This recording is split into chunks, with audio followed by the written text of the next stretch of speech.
Hai, selamat siang semuanya. Bertemu kembali bersama saya Markarios di acara I Like Monday dari Okta Investama Berjangka. Seperti biasa, sebelum kita masuk ke materi, kita perkenalkan dulu terlebih dahulu mengenai Okta Investama Berjangka.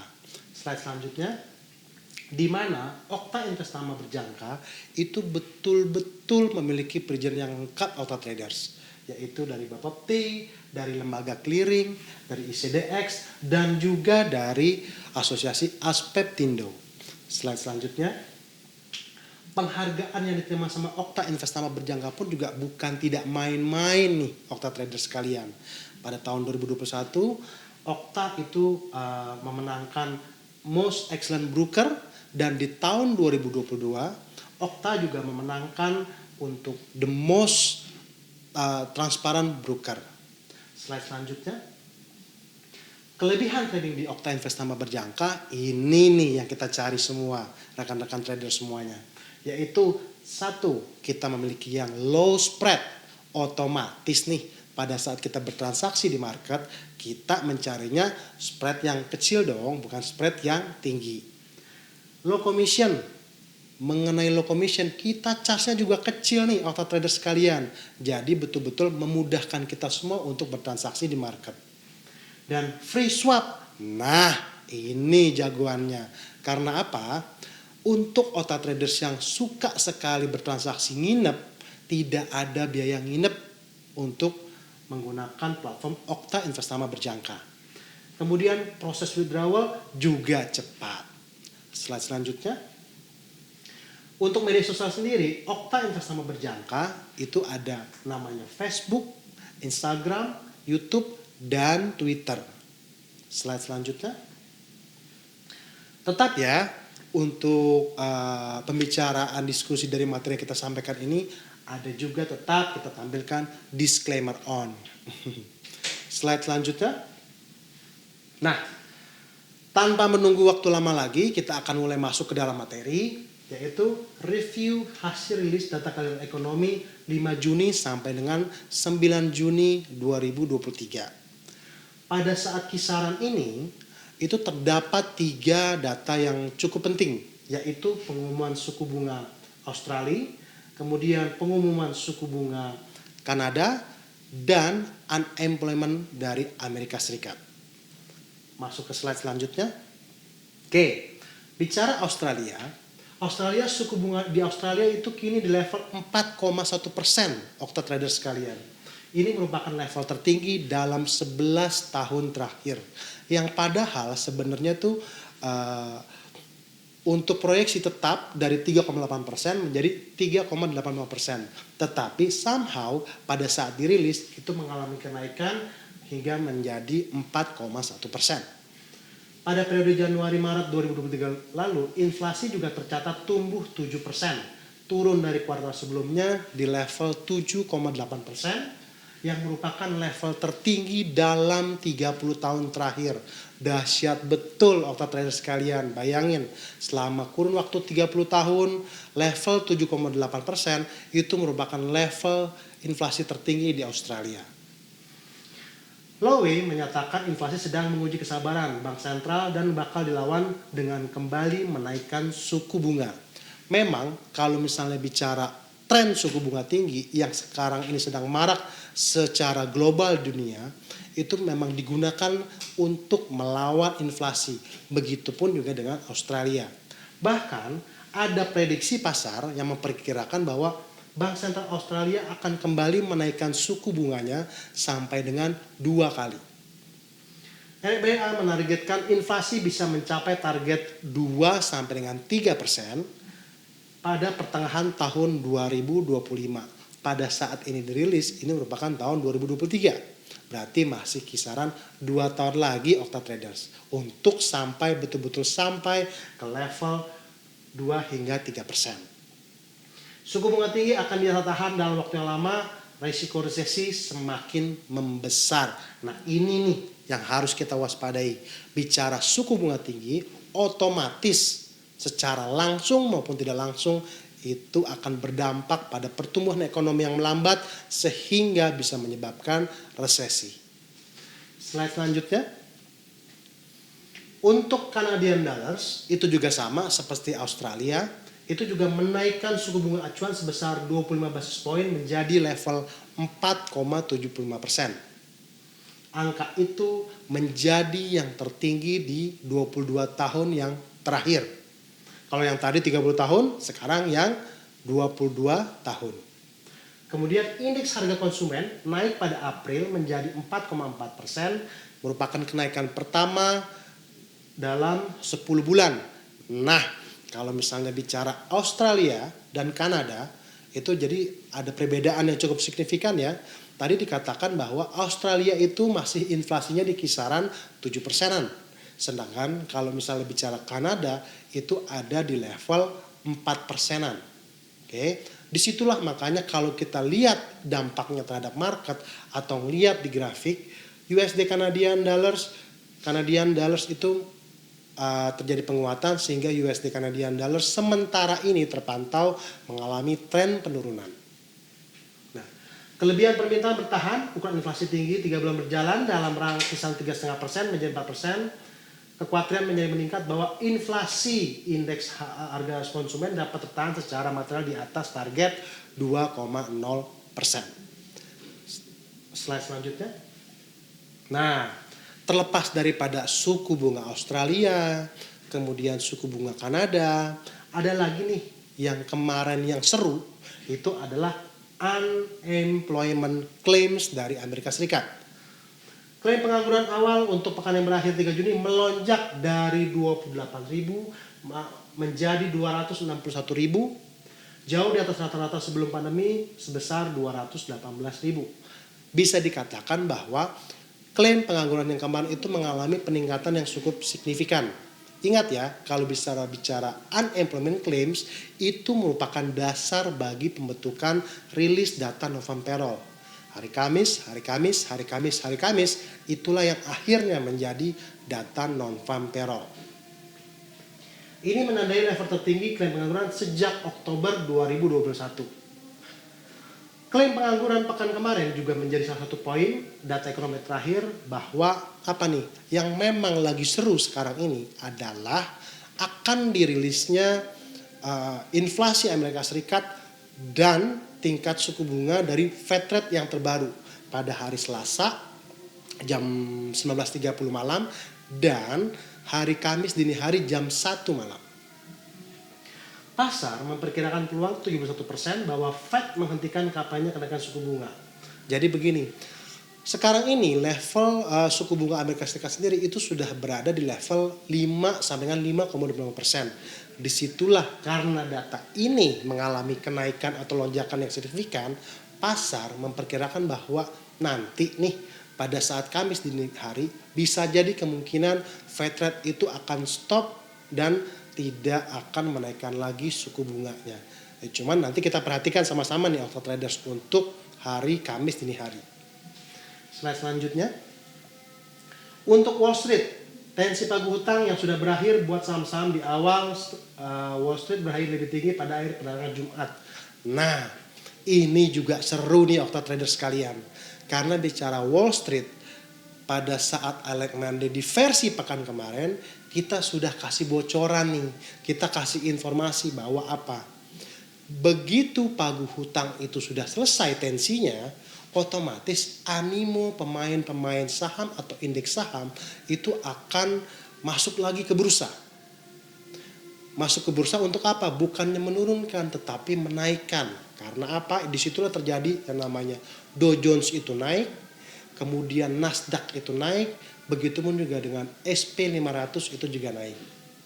Nah, pada pekan kemarin Dow Jones itu terdongkrak naik 0,13%, indeks SP500 itu naik 0,11%, Nasdaq itu naik 0,16%.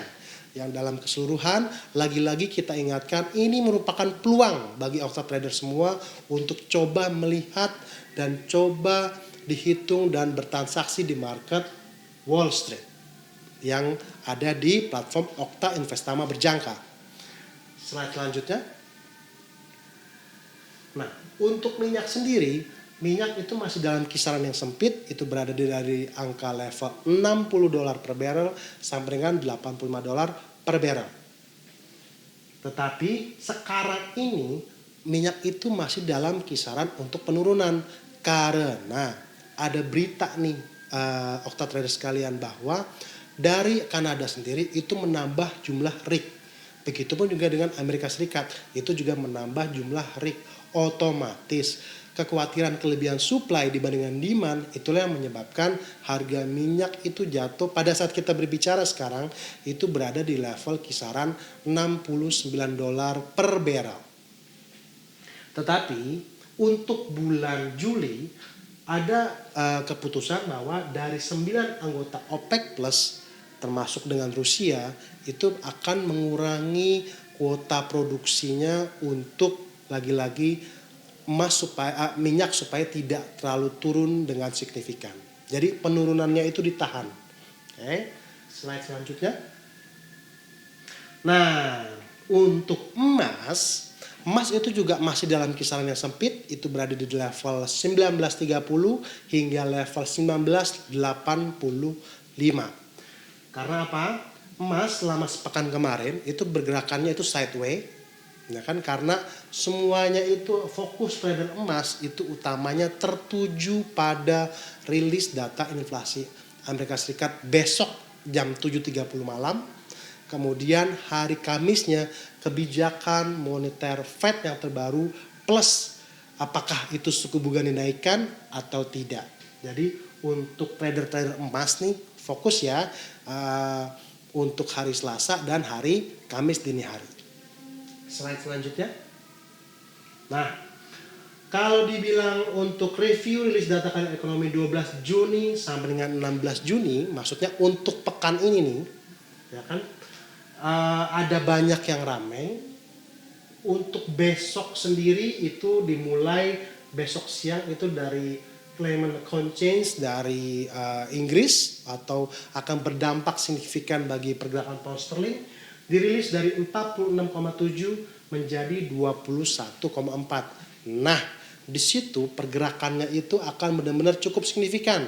Karena apa? Penurunannya atau pergantiannya itu tuh cukup besar. Kemudian jam 19.30 seperti yang selalu di-mention sedari awal, itu akan ada rilis data inflasi Amerika Serikat dari level 0,4% menjadi 0,2%. Sedangkan year on year itu dari 4,9% menjadi 4,1%. Nah, kalau misalnya bicara penurunan, itulah sebenarnya yang diharapkan oleh banyak para pelaku pasar. Karena apa? Itulah akan terjadi kesesuaian, adjustment, bahwa dari kenaikan tingkat suku bunga, disitulah yang nanti diharapkan atau dimauin bahwa tingkat inflasi Amerika Serikat ini akan terjadi penurunan. Kemudian hari Rabunya juga ada berita yang cukup menarik, yaitu untuk GDP Inggris. GDP Inggris itu dari level minus 0,3% menjadi 0,2%. Kalau betul-betul rilis pada saat keluarnya ini seperti ini, ada kemungkinan terjadi proyeksi bahwa pound sterling terhadap US akan menguat di hari Rabu jam 1 siang. Oke. Kemudian malamnya beralih ke PPI, itu dari 0,2% menjadi minus 0,1%.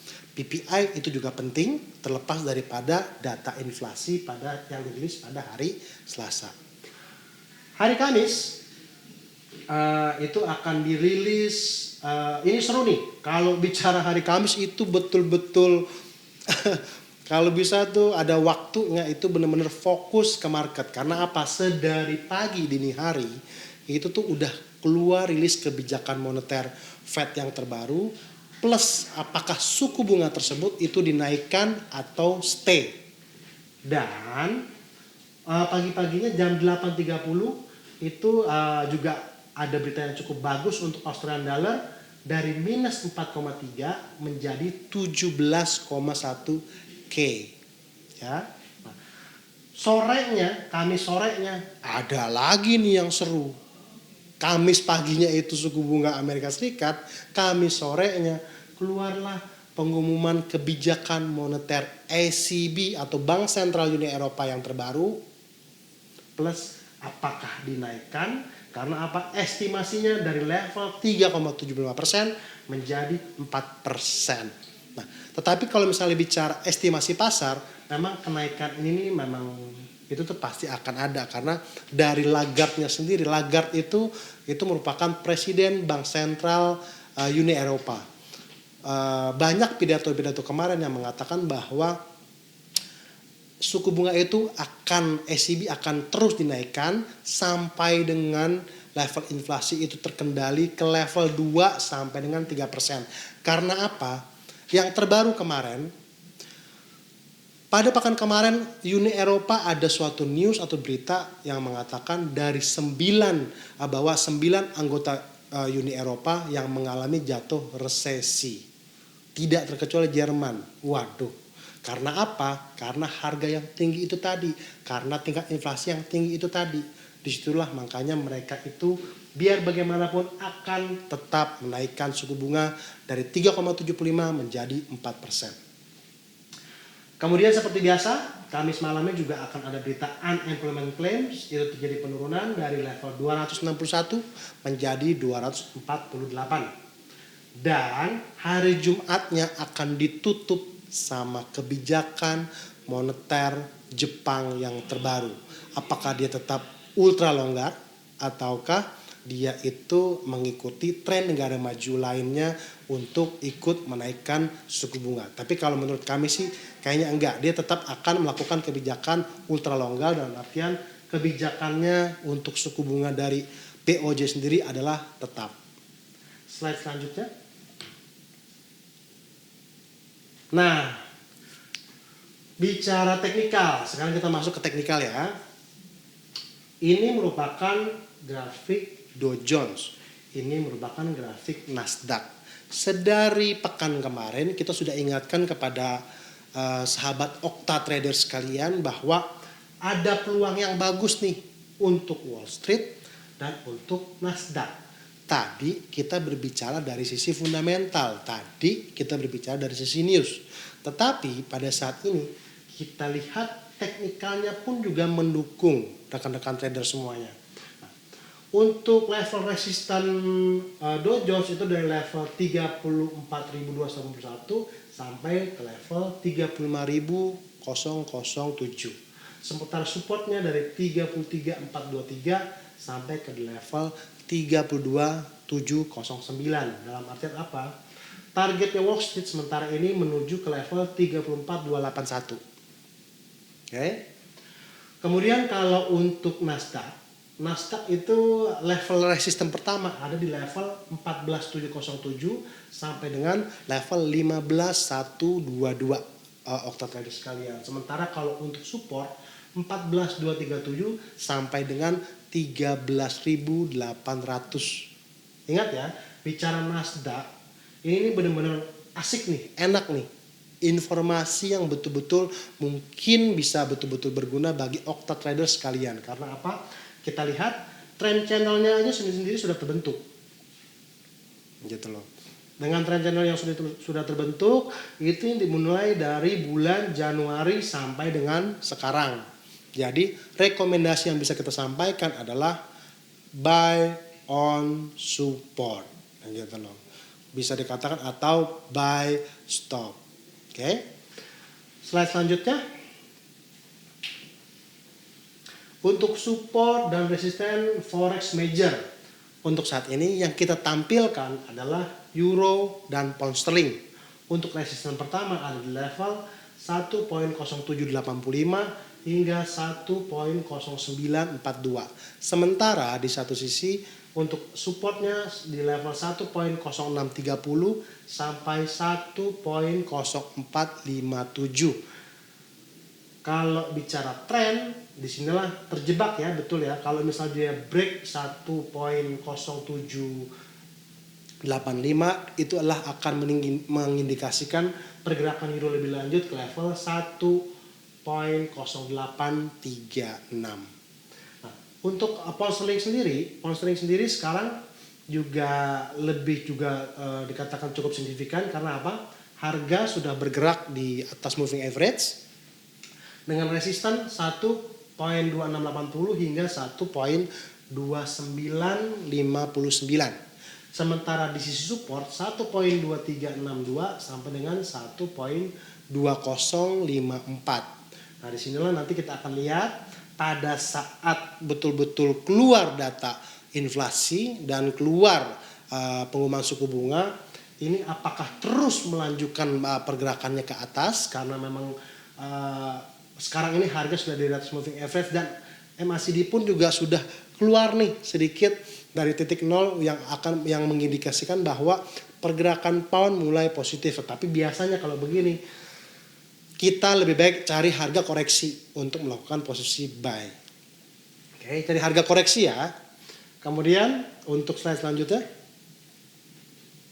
support dan resisten komoditas. Sama seperti halnya dengan forex, sama halnya seperti dengan Wall Street, emas sendiri juga mengalami channel yang cukup signifikan, di mana channel atau tren yang ada itu bias dari bawah itu ke atas, menunjukkan itu arah ke atas. Tetapi rekan-rekan Okta Trader sekalian, jangan lupa seperti yang disampaikan tadi, pergerakan emas yang sesungguhnya itu baru akan betul-betul terlihat pada saat rilis data inflasi dan yang paling terutama rilis suku bunga Amerika Serikat. Terjebak di range 1985 hingga 1930. Breakout salah satu itulah yang akan mengindikasikan bahwa harga emas akan melanjutkan pergerakan naik atau harga emas akan melanjutkan pergerakan turun. Tetapi kalau misalnya bicara dia lagi terjebak di trendline ini, inilah disebutnya dengan sideway terminal. Dia membuat terminal ini di sini. Oke, jadi betul-betul jeli ya rekan-rekan Okta Trader sekalian bahwa kita lihat dulu nih rilis datanya itu seperti apa. Kemudian kalau dari sisi minyak, otomatis kalau minyak secara kasat mata aja kita juga sudah bisa melihat bahwa terjadi tren penurunan yang signifikan untuk bicara mengenai masalah minyak. Karena apa? Harga itu berada di bawah moving average dan secara teknikal moving average convergent divergent itu juga lagi ada di bawah. Oke, terjebak di range 63.80 sampai dengan 75. Jadi kalau misalnya mau melakukan buy pada minyak, kami sarankan untuk buy di harga 60-an ke bawah. Syukur-syukur lebih bawah lagi itu lebih bagus. Gitu loh. Karena kalau bicara trennya itu masih agak bawah ya gitu. Jadi yang aman itu adalah sell limit atau sell stop. Buy boleh nggak? Buy boleh, tetapi buy itu merupakan rebound. Kemudian slide selanjutnya. Oh, udah habis nih. Jadi begini, Okta Traders nggak bakal pernah bosan-bosan kita ingetin bahwa selalu trade your plan and play your trade bersama Okta Investama Berjangka. Bertemu kembali bersama saya Yosi di pekan depan. Salam sukses selalu. Bye.